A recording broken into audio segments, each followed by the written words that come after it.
1973. À Marseille, dans les Bouches-du-Rhône, au flanc de la colline Sainte-Croix, s'élève la résidence Les Hauts de Castelroch de l'architecte Claude Gros. Cet ensemble résidentiel est classé patrimoine du XXe siècle. Après la Seconde Guerre mondiale, l'urbanisation de la ville de Marseille s'accélère.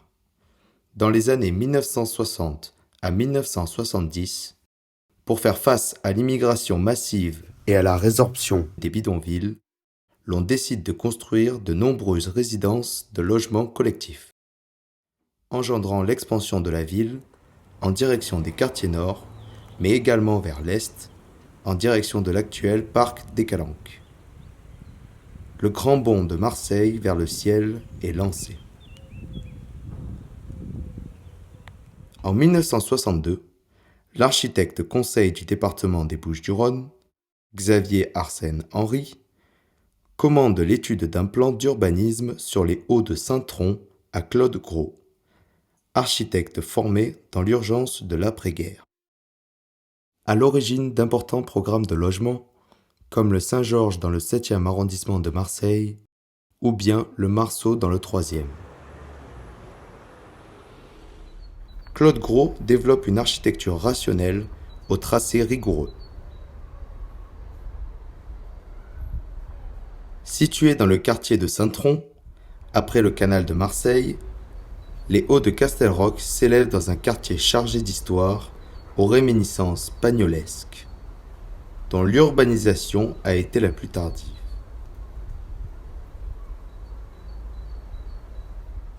Cet ensemble de 4 immeubles, au nom de Pic-Aubagné, Garlaban, Rue Sattel, Taoumé et Bertagne, compte près de 328 logements destinés à favoriser l'accession à la propriété.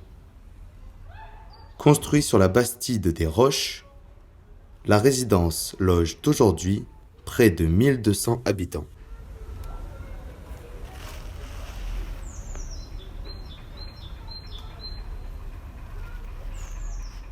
La puissance du projet tient compte de sa topographie, présentant une visibilité d'exception sur la ville. S'inscrivant dans un dénivelé de 20 mètres, les Hauts de Castelroch offrent une balade sinueuse organisée en plateformes sur lesquelles reposent successivement les immeubles.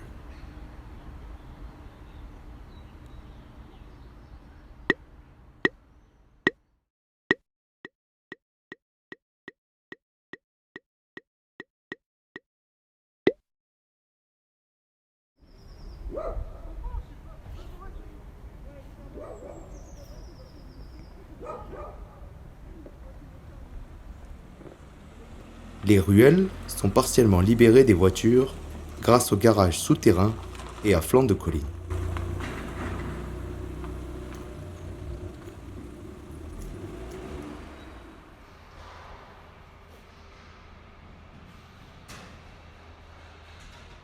Le site est pensé pour se pratiquer en véhicule aussi bien qu'à pied. Les chemins pour piétons créent une promenade sylvestre reposante qui rythme l'expérience de Castelroch. La disposition des logements laisse place à des espaces généreux ayant pour forte capacité à créer des rencontres. C'est celle qui faisait des recherches, et qui est venue en 2004 et qui m'a raconté. Et je vous laisse la découvrir. Ouais, de quoi marcher, de quoi prendre l'air. On rencontre aussi du coup les voisins, chose que on fait pas forcément quand on habite en pleine ville. Voilà. Là, voilà, on parle avec nos voisins, on balade. Voilà, c'est génial. C'est top. La pinède conservée à l'origine fait désormais office de jardin, de parc, pour le plus grand plaisir des résidents, avides de verdure. Ça fait 2. 2 plus 2 4. 4 plus 4 8. 8 plus 8 16. Le mont Rouvière se déploie dans le sud-est de la résidence. Il permet, un accès direct à la garrigue afin de prendre de la hauteur pour observer tantôt l'effervescence de la ville, tantôt le calme résidentiel de Castelroch.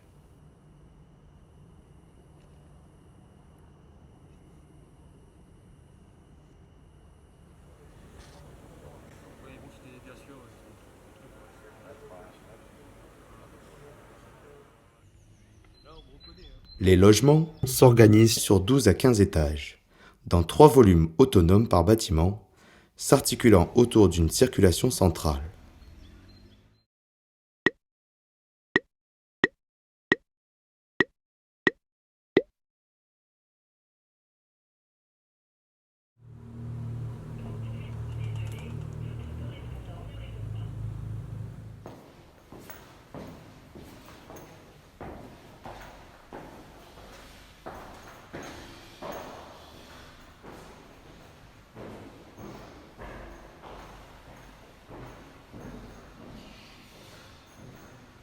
Un demi-niveau de quelques marches redresse l'un des 3 volumes par rapport aux 2 autres, pour inscrire l'ensemble dans la pente. Et le troisième, celui-ci, est décalé d'un demi-étage. Et donc c'est des problèmes aussi pour se déplacer, pour les gens âgés, handicapés, ou après un accident, ou des enfants de bas âge avec poussette, etc. La distribution des volumes s'établit grâce à de fines passerelles en béton qui constituent la singularité de la résidence.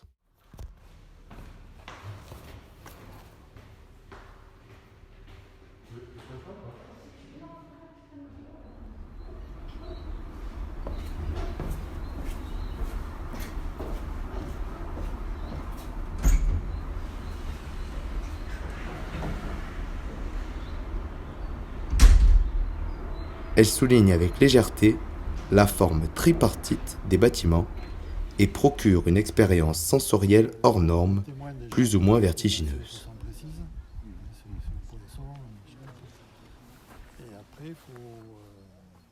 Chaque coursive dessert un palier de 2 à 3 appartements, allant du T2 au T5, limitant ainsi la mitoyenneté.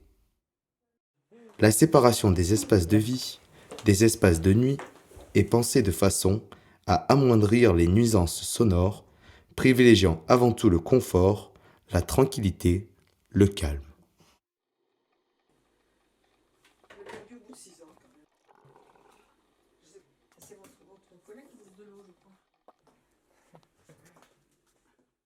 Ce qui fait que si des gens qui reçoivent, ils font une fête, on est très peu dérangé dans les chambres.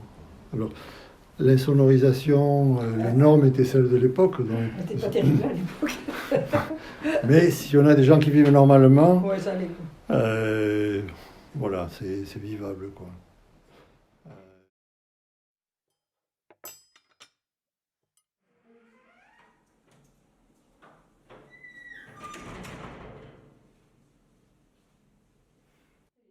La différence de hauteur des volumes et le rétrécissement successif de certains élancent les bâtiments en direction du ciel et cadrent la vue.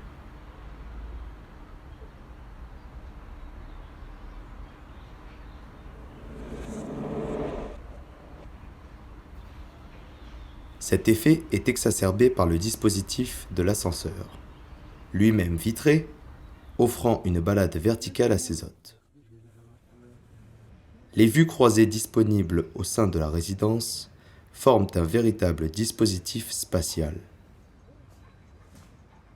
Les percées, permises par les coursives, dévoilent la végétation proche d'un côté et cadrent la cité phocéenne de l'autre, créant un contraste déconcertant.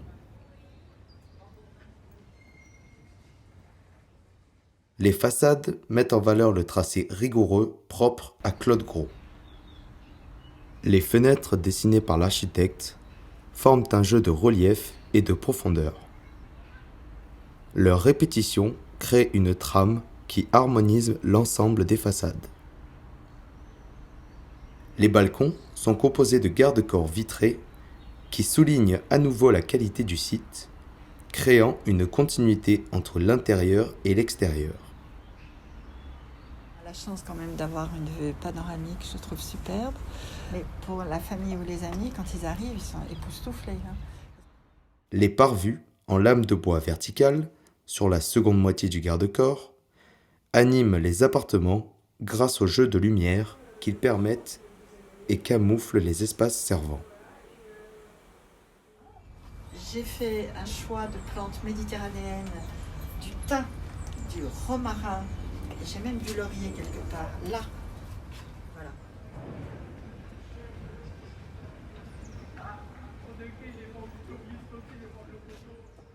La résidence fait tout de même face à certaines limites structurelles. Quelqu'un d'un autre bâtiment a appelé les pompiers un week-end en disant mon immeuble va s'écrouler. La mairie est intervenue et on a reçu donc l'avis d'évacuation. On avait une semaine pour partir.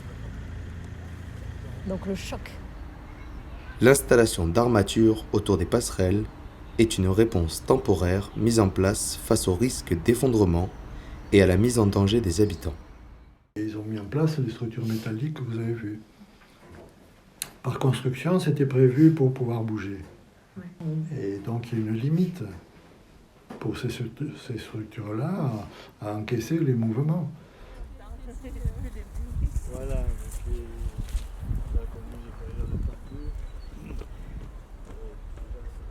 Sensibles à son développement durable, les hauts de Castelroc sont équipés de compost collectif, mais également d'une cogénération avec une chaudière commune à la copropriété ainsi qu'à Castelroc-Bas.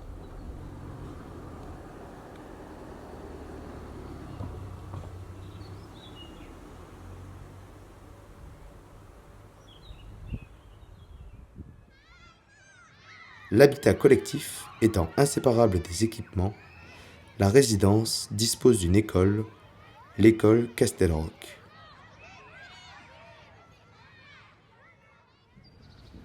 L'environnement arboré comme ça, c'est très attrayant et c'est ce qui attire les gens. Donc j'ai un voisin, c'est un écureuil, qui se dispute régulièrement avec une pie, parce que l'écureuil est très futé. Il se met au bout d'une branche et il se balance sans arrêt, et la pie s'énerve parce qu'elle ne peut pas l'attraper.